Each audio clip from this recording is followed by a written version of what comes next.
ये लोग वहां पे इस सरकार के भरोसे गए और इस सरकार ने उन्हें भगवान भरोसे छोड़ दिया। पूरे परिवार का नाम गिनवा देते हैं। अरे अपनी जिम्मेदारी खुद लीजिए। 11 सालों के लिए तो सत्ता में आप हैं। राजनाथ जी, रक्षा मंत्री जी यूं यूं अपना सर हिला रहे थे, कुछ बोले नहीं, अंदर से महसूस हुआ होगा, लेकिन माननीय गृह मंत्री महोदय जी हंस रहे थे, वे हंस रहे थे, लेकिन इस सवाल का जवाब नहीं दिया कि ये सीज फायर हुआ क्यों, ये जंग रुका क्यों। मैं आपको धन्यवाद देना चाहती हूं कि इस महत्वपूर्ण मुद्दे पर आपने मुझे बोलने का मौका दिया। ये अलग बात है कि सत्ता पक्ष के लोग सब मेरे बोलने से पहले ही भाग गए। आइए आइए, आपको देख के मैं खुश थी कि आप वापस आ गए। सबसे पहले मैं उन सैनिकों, उन जवानों, उन अफसरों को नमन करना चाहती हूँ जो हमारे देश के रेगिस्तानों में, हमारे देश के घने जंगलों में, बर्फीले पहाड़ियों पे हमारी देश की रक्षा करते हैं, जो हर पल देश के लिए अपनी जान देने के लिए तैयार रहते हैं। 1948 से लेकर अब तक, जब से पाकिस्तानी रेडर्स ने कश्मीर पे हमला किया, तब से लेकर अब तक हमारे देश की अखंडता की रक्षा करने में उनका बड़ा योगदान है। हमारी आज़ादी अहिंसा के आंदोलन से हासिल हुई, लेकिन जैसे मैंने कहा, उसको कायम रखने के लिए हमारी सेना का बहुत बड़ा योगदान है। अध्यक्ष महोदय, कल मैं सदन में बैठी हुई सबके भाषण सुन रही थी। आदरणीय रक्षा मंत्री महोदय ने बोला, सत्ता पक्ष के कई मंत्रियों ने बोला। 1 घंटे का रक्षा मंत्री जी का लंबा भाषण था। सुनते सुनते एक बात मुझे बहुत खटक रही थी। उसके बाद जब दूसरे भाषण भी सुने आपके सत्ता पक्ष के, तब भी ये बात बार बार मेरे मन में आ रही थी कि सारी बातें कर ली, ऑपरेशन सिंदूर की बात कर ली, आतंकवाद की बात कर ली, देश की रक्षा की बात कर ली, इतिहास का पाठ भी पढ़ा दिया, लेकिन एक बात छूट गई।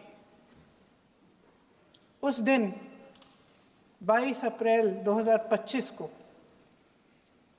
जब 26 देशवासियों को अपने परिवार के सदस्यों के सामने खुलेआम मारा गया,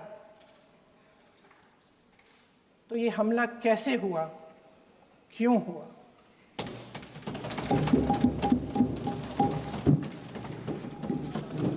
अध्यक्ष महोदय, ये लोग बैसारन वैली में, पहलगाम के पास कश्मीर में क्या कर रहे थे? आजकल पब्लिसिटी का दौर है, प्रचार का ज़माना है।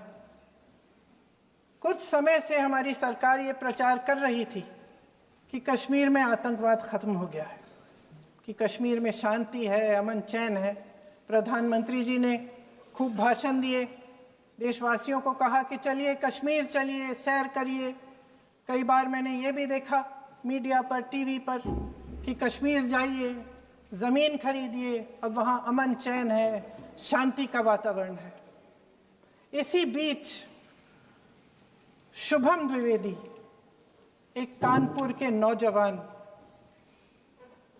और उनके पूरे परिवार ने तय किया कि वो कश्मीर जाएंगे। शुभम द्विवेदी की 6 महीने पहले शादी हुई थी। उसकी पत्नी ने कहा कि उनके बीच एक ऐसा रिश्ता था, प्रेम और दोस्ती का ऐसा रिश्ता था कि वो एक दूसरे को बच्चों की तरह हंसाते थे। सोशल मीडिया पर एक वीडियो भी जारी है जिसमें पूरा परिवार एक साथ बैठा हुआ ताश खेल रहा है। और ऐसे हंस रहे हैं कि उस वीडियो को देख के किसी का भी दिल टूट जाए कि इस परिवार को इस तरह से उजड़ने क्यों दिया हमने।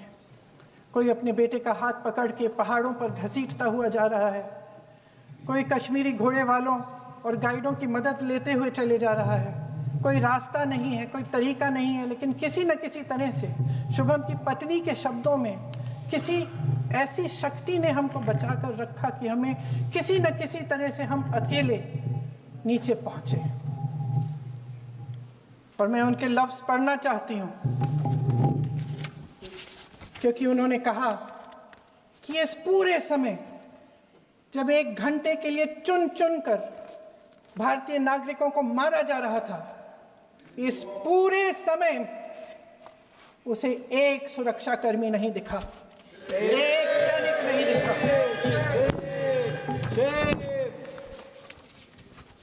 शुभम की पत्नी ने कहा, कोट, मैंने अपनी दुनिया को खत्म होते हुए देखा। अपनी आंखों के सामने एक सिक्योरिटी गार्ड नहीं था। मैं ये कह सकती हूं कि देश ने, सरकार ने हमें वहां पे अनाथ छोड़ दिया था। सिक्योरिटी क्यों नहीं थी वहां पे एक सैनिक क्यों नहीं दिखा? क्या सरकार को मालूम नहीं था कि यहां रोज 1000 से 1500 पर्यटक जाते हैं? क्या सरकार को मालूम नहीं था कि यहाँ के को पहुंचने के लिए जंगल के रास्ते से जाना पड़ता है? अगर कुछ हो जाएगा तो लोग वहां से निकल नहीं पाएंगे। एक चिकित्सा का इंतजाम नहीं था, फर्स्ट एड का इंतजाम नहीं था, कोई इंतजाम नहीं था, ना सुरक्षा का ना फर्स्ट एड का। इन लोगों को भगवान भरोसे छोड़ दिया गया। ये लोग वहां पे इस सरकार के भरोसे गए और इस सरकार ने उन्हें भगवान भरोसे छोड़ दिया।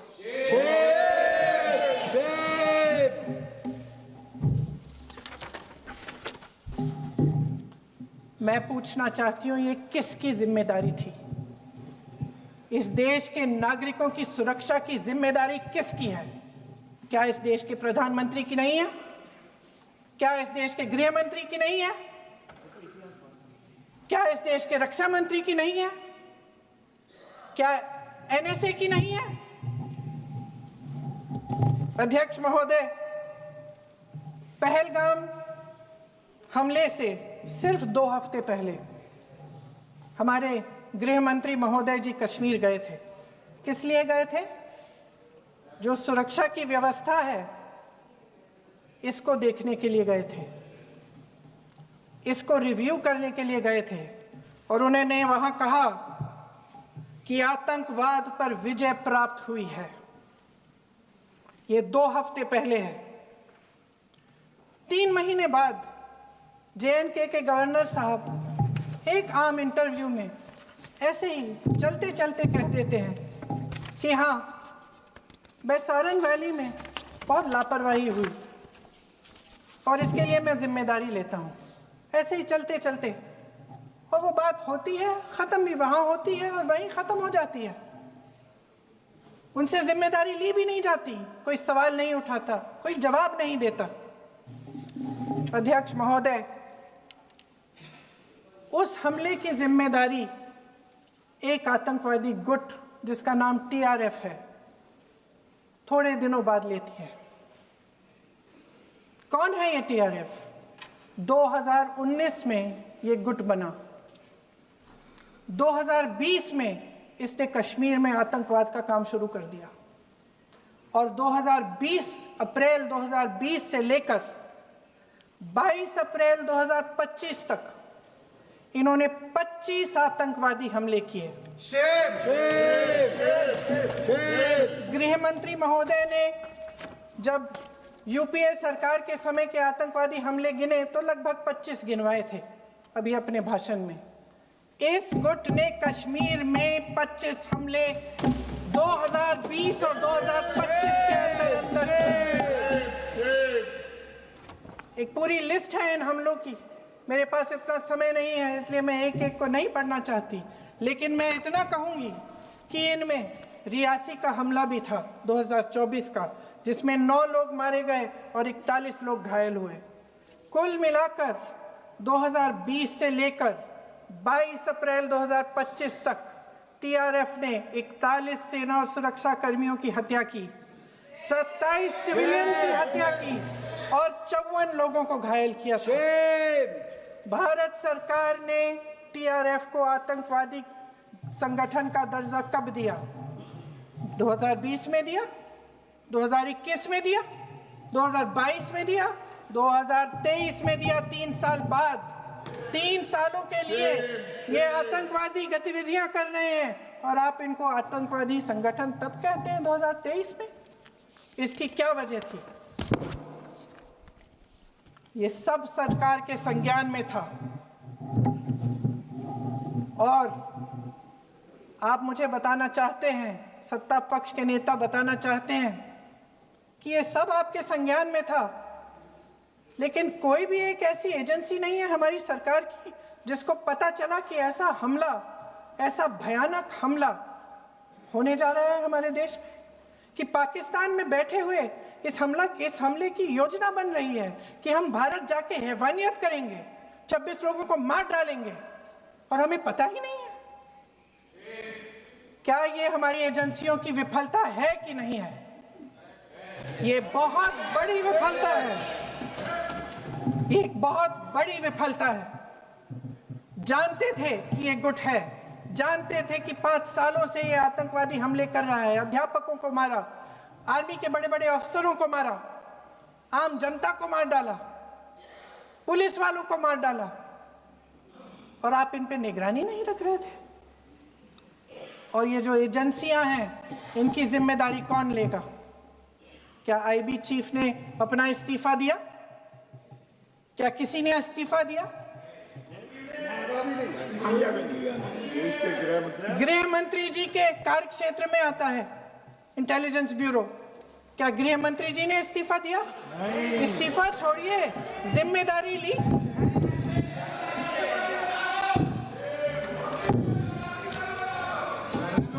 साहब देखिए, इतिहास की बात आप करिए, मैं वर्तमान की बात करना चाहती हूँ। आपको तो एक बहाना चाहिए, आपको तो एक बहाना चाहिए। पूरे परिवार का नाम गिनवा देते हैं। अरे अपनी जिम्मेदारी खुद लीजिए। 11 सालों के लिए तो सत्ता में आप हैं। नेहरू को छोड़ नहीं रहा। कल माननीय गौरव गोगोई जी ने अपने भाषण में पूछा गृह मंत्री जी से, क्या आपकी जिम्मेदारी नहीं थी? मैं देख रही थी। राजनाथ जी, रक्षा मंत्री जी यूं यूं अपना सर हिला रहे थे, कुछ बोले नहीं।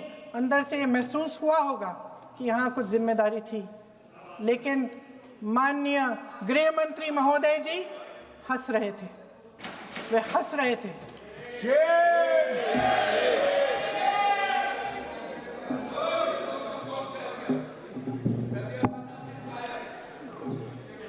अध्यक्ष महोदय, कल सत्ता पक्ष और आज भी सत्ता पक्ष के नेताओं ने 2008 के मुंबई के हमलों का जिक्र किया, बार बार कहा कि मनमोहन सिंह जी की सरकार ने कुछ नहीं किया।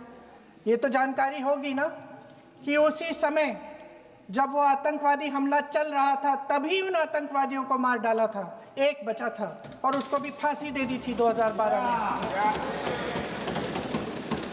महाराष्ट्र के मुख्यमंत्री ने इस्तीफा दिया। देश के गृह मंत्री ने जिम्मेदारी लेकर इस्तीफा दिया। एक जवाबदेही थी पब्लिक के प्रति, एक जवाबदेही थी इस देश की जनता के प्रति, इस देश की धरती के प्रति।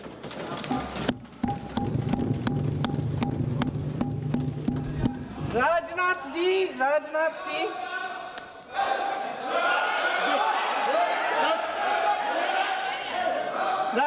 जी तो पुलवामा, उरी और पठानकोट के समय गृह मंत्री रहे थे।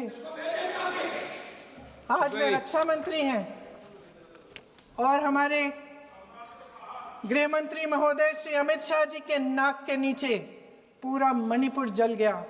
दिल्ली में दंगे हुए, पहलगाम पहलगाम में हमला हुआ और आज भी वे उसी पद पर बैठे हैं। क्यों? अध्यक्ष महोदय, बमबारी से अखबारों के हेडलाइन बनते हैं, मगर कहानी सुरक्षा में की चूक में भी है। आज देश खोखले भाषण नहीं सुनना चाहता, देश जवाब चाहता है, तसल्ली चाहता है कि सच उससे छिपाया नहीं जाएगा। देश जानना चाहता है कि उस दिन अप्रैल 22, 2025 को क्या हुआ और क्यों हुआ। आप तो खुद अपनी पीठ थपथपाने में लगे रहते हैं। सेना, देश, संसद से सच छुपाते हैं। ऑपरेशन सिंदूर जब शुरू हुआ, हम सब ने समर्थन किया, सब एकजुट होकर खड़े हो गए इस देश के लिए। दोबारा होगा, दोबारा खड़े हो जाएंगे। अगर हमारे देश पे हमला होता है तो यहाँ इस सदन में किसी भी पार्टी का हो, कोई भी हो, सब आपका समर्थन करेंगे। और हमें अपनी सेना पर गर्व है कि उन्होंने इस बार भी दृढ़ता से लड़ाई लड़ी, धैर्य से लड़ाई लड़ी, वीरता से लड़ाई लड़ी। लेकिन इस ऑपरेशन का सिंदूर का क्रेडिट, उसका श्रेय तो हमारे प्रधानमंत्री जी चाहते हैं। सही भी है, ठीक है, सही है, श्रेय ले। ओलंपिक्स में हमारा मेडल आता है, उसका भी श्रेय लेते हैं। लेकिन सिर्फ श्रेय लेने से नहीं होता नेतृत्व, जिम्मेदारी भी लेनी पड़ती है।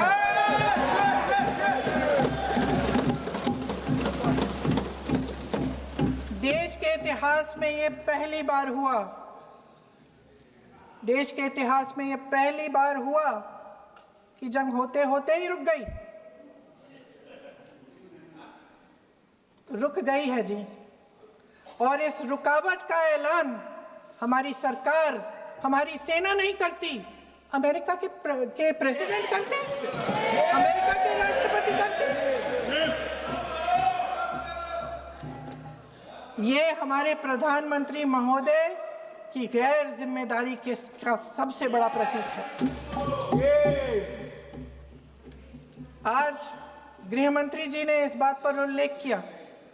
उन्होंने कहा, उनके शब्दों में उन्होंने कहा कि पाकिस्तान के पास शरण में आने के बजाय कोई चारा ही नहीं था। आपने शरण दिया क्यों? वो आते हैं आपके देश के अंदर, लोगों को मार डालते हैं और आप उनको शरण दे रहे हैं। क्यों दिया शरण? इसका जवाब क्यों नहीं दिया एक भी भाषण में? जैसे ये बात उठी, शरण की बात की, हमारे गृह मंत्री जी ने इतिहास में चले गए। नेहरू ने क्या किया, इंदिरा गांधी ने क्या किया, यहां तक कि मेरी मां के आंसुओं तक चले गए। लेकिन इस सवाल का जवाब नहीं दिया कि ये सीज फायर हुआ क्यों, ये जंग रुका क्यों, और तब क्यों रुका जब दुश्मन के पास कोई चारा नहीं था हमारी श्रेय में आने के बजाय। क्यों रुका ये जंग? इसका जवाब नहीं दिया। धन्यवाद। आप देंगे?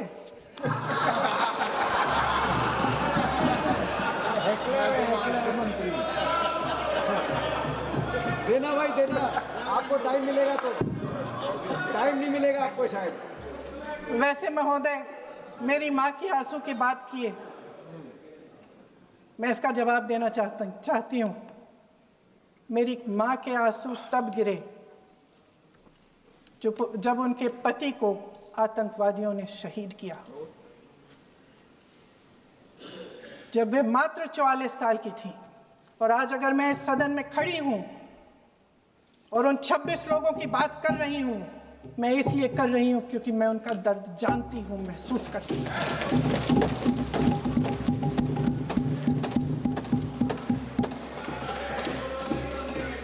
अध्यक्ष महोदय, मैंने कहा कि देश का नेतृत्व सिर्फ उपलब्धियों का श्रेय लेने से मजबूत नहीं होता।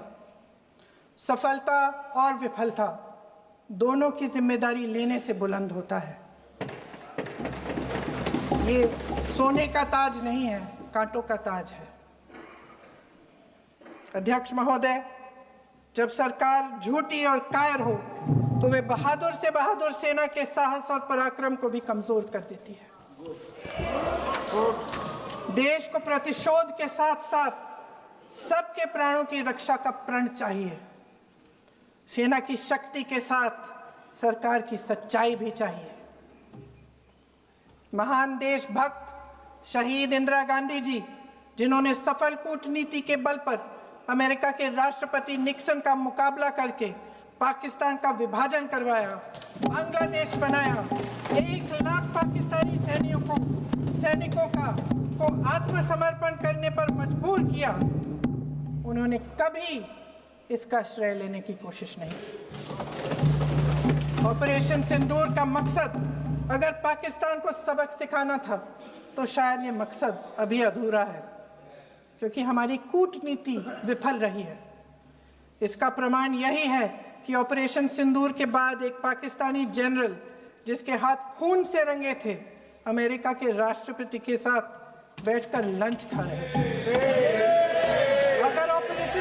अगर ऑपरेशन सिंदूर का मकसद आतंकवाद को खत्म करने का था तो पाकिस्तान को संयुक्त राष्ट्र के आतंकवाद विरोधी समिति का अध्यक्ष चुने जाने से इस मकसद को धक्का लगा है। इसकी जिम्मेदारी कौन लेगा? क्या हमारे प्रधानमंत्री लेंगे?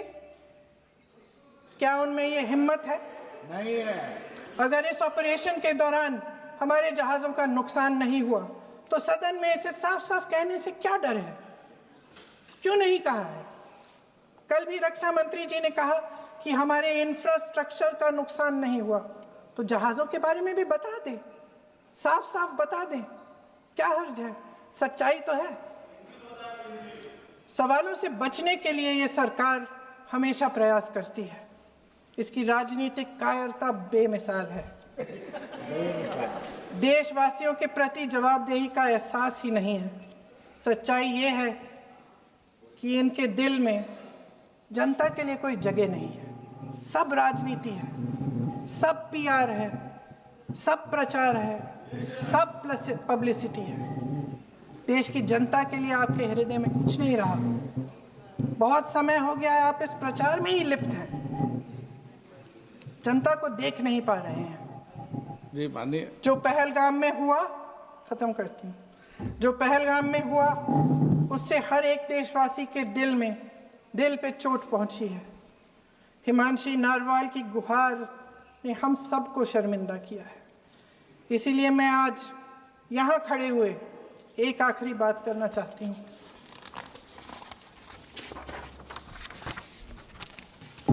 इस सदन में लगभग सभी के पास सुरक्षा है, सुरक्षा की व्यवस्था है। हम जहां भी जाते हैं हमारे साथ सुरक्षा कर्मी आते हैं।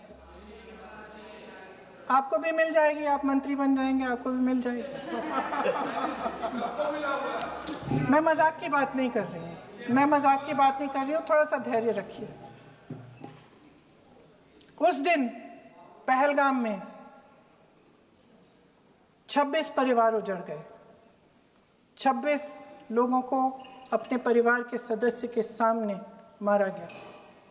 26 बेटे, पति, पिता गुजर गए। उनमें से 25 भारतीय थे।